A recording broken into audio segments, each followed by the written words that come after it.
पहलगाम में आतंकवादी हमले के बाद बुधवार को बीएसएफ का एक जवान गलती से अंतर्राष्ट्रीय सीमा पार कर पाकिस्तान चला गया। वो 4 दिनों से पाकिस्तान की गिरफ्त में है, अभी तक उसे छोड़ा नहीं गया। भारत द्वारा कई बार अनुरोध किए जाने के बावजूद प्रणब कुमार शाह की रिहाई पर पाकिस्तान ने अब तक सकारात्मक प्रतिक्रिया नहीं दी है। बीएसएफ के एक अधिकारी ने बताया, बुधवार दोपहर से हम पाकिस्तान की ओर से किसी सकारात्मक कदम की प्रतीक्षा कर रहे हैं, लेकिन अभी तक कोई सफलता हाथ नहीं आई है। शुक्रवार को बीएसएफ और पाकिस्तानी रेंजर्स के बीच हुई फ्लैग मीटिंग भी बेनतीजा रही।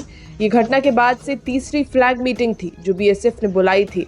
एक अधिकारी का कहना है, हमने तय स्थल पर झंडा उठाकर प्रोटोकॉल के तहत बैठक के लिए उपस्थिति दर्ज कराई, लेकिन शुरू में पाकिस्तान रेंजर्स की ओर से कोई रिएक्शन नहीं मिली। बाद में दोपहर में वो आए और सवाल किया कि जब स्थिति स्पष्ट है तो बैठक क्यों बुलाई गई।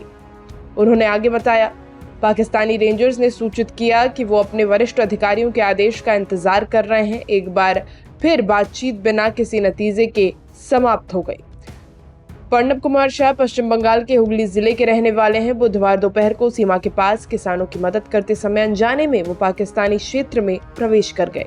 बीएसएफ के अन्य अधिकारी ने बताया, भारतीय सीमा पर तो बाड़बंदी है, लेकिन वास्तविक अंतर्राष्ट्रीय सीमा एक छोटे से पिलर द्वारा चिन्हित है, जिसे नए जवानों के लिए पहचानना मुश्किल हो सकता है। उन्होंने ये भी कहा कि भारत समय समय पर मानवीय आधार पर पाकिस्तानी नागरिकों और सुरक्षा कर्मियों को वापस करता रहा है, जो गलती से हमारी सीमा में प्रवेश कर जाते हैं।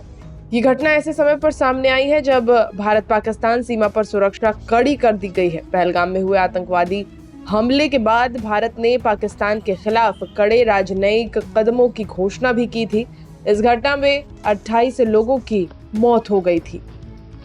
वहीं आपको बता दें कि घटना के बारे में पता चलने के बाद से बीएसएफ जवान की पत्नी बेसुध हैं। बीएसएफ जवान की पत्नी रजनी अपने 7 वर्षीय बेटे और साहू के माता पिता के साथ रिशरा में रहती हैं। घटना के बारे में पता चलने के बाद से ही वो बेसुध हैं। रजनी का कहना है कि उन्होंने अपने पति से आखिरी बार मंगलवार रात को बात की थी। उन्होंने कहा कि वो जल्द से जल्द वापस आ जाएं। साथियों, हमने आपसे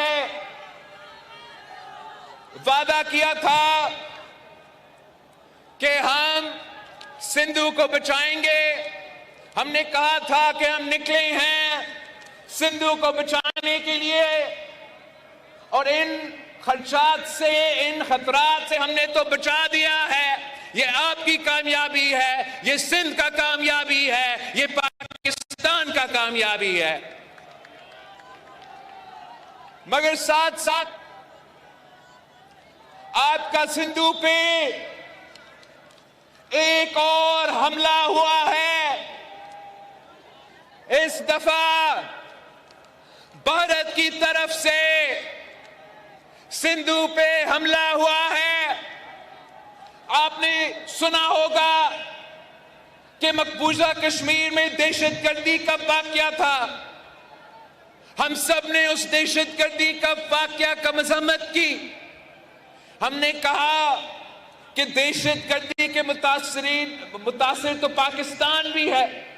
दहशतगर्दी का मुकाबला भी पाकिस्तान के अवाम कर रहे हैं, तो हम उतना ही मजम्मत करते हैं जो दहशतगर्दी का वाकया मकबूजा कश्मीर में हुआ।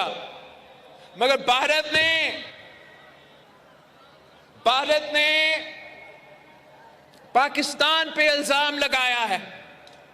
भारत ने अपना कमजोरियां छुपाने के लिए, अपने अवाम को बेवकूफ बनाने के लिए मोदी ने पाकिस्तान को झूठे इल्जामात पाकिस्तान पे लगाए हैं कि ये इस दहशतगर्दी के वाकया के पीछे है, और इसकी वजह से इन्होंने ऐलान किया है कि ये इनका एकतरफा फैसला है कि जो इंडस वाटर ट्रीटी है, जो मुआहिदा हुआ पाकिस्तान और भारत के दरमियान, जिसके तहत भारत ये मान चुका कि सिंधु आपका है, सिंधु पाकिस्तान का है। मोदी ने और उनकी हुकूमत ने ऐलान किया कि अब वो ये मुआहिदा नहीं मानते, और मैं सखर में इसी सिंधु दरिया के साथ खड़े होके भारत को कहना चाहूंगा कि सिंधु हमारा है और सिंधु हमारा रहेगा। या इस दरिया से हमारा पानी बहेगा या उनका खून बहेगा।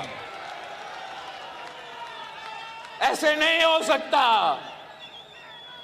ऐसे नहीं हो सकता कि एक दिन तू उठ जाए और ये फैसला करे कि आप इंडस वाटर ट्रीटी को नहीं मानते हैं। ना बैनुल-अक़वामी सतह पे ये माना जाएगा, ना पाकिस्तान के अवाम ये मानेंगे, और आपके अपने भारत के अवाम भी ये जुल्म हमारा सिंधु के खिलाफ बर्दाश्त नहीं करेंगे। इसी सिंधु नहर की वजह से, इसी दरिया की वजह से हमारे यहां हजारों साल से हमारा इंडस वैली सिविलाइजेशन की बुनियाद रखी। मोदी जहां भी जाता है वो आपकी इंडस वैली सिविलाइजेशन का जिक्र करता है। वो कहता है कि हम हजारों साल की इस सिविलाइजेशन के वारिस है। उस सिविलाइजेशन तो पाकिस्तान में हमारे लारकानों में मोहनजोदारो उसका निशानी है।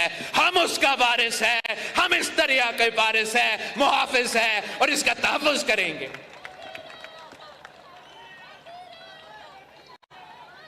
हम इंशाअल्लाह ताला जैसे हमने पाकिस्तान के शहरों में, गलियों में, ऐवानों में हमारा सिंधु के आवाज उठाए और वफाकी हुकूमत को कायल किया कि वो नया नहरें नहीं बनाएंगे, वैसे ही इंशाअल्लाह ताला हम जिद्दोजहद करेंगे।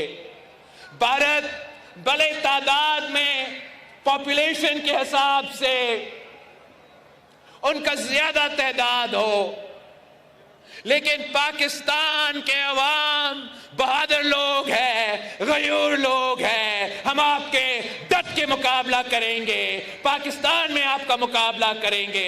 हमारा बॉर्डर्स पे हमारा अफवाज आपको मुंह तोड़ जवाब देंगे और इंशाअल्लाह ताला हर पाकिस्तानी हमारा सिंधु का सफीर बन के दुनिया तक ये पैगाम भेजेंगे, दुनिया भर में ये पैगाम भेजेंगे कि सिंधु पे डाका नामंजूर, सिंधु पे डाका, सिंधु पे डाका, सिंधु पे डाका।